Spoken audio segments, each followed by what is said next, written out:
CISA has a pretty laser focus this year on three critical areas of election security. The first, of course, is cybersecurity.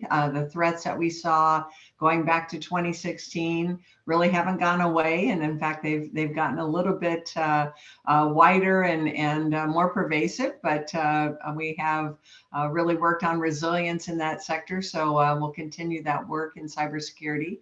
The second area is physical security threats, and these are both threats to polling places and election offices, as well as the physical security of our election officials and voters and the like. And then finally, dis, and malinformation is really an area that we've seen a lot of activity in the last 5-6 years from both foreign adversaries and domestic partners who would like to undermine people's confidence in the election system. So in 2022, that's really where we're focusing our efforts. Can we come back to the first one for a moment? It's interesting that cyber threats are more pervasive than in the past.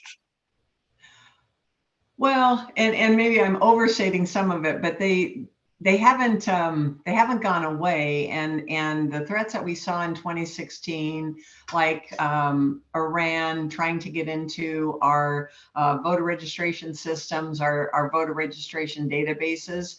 Iran and China still are seeming to have some of that activity. We're seeing it, and I've seen it since 2018 and 2020. But we also are seeing an uptick really across the spectrum of IT, not just in elections, of ransomware. And that seems to be a threat that was here before, but I think we're seeing much more activity in the ransomware arena, and it's hitting county governments, local governments, and certainly has a potential for election offices. So it's always evolving, always changing, and we just try to prepare our election officials in ways that they can try to prevent it and detect it if it happens, and then if it does, having a response plan and a plan to recover.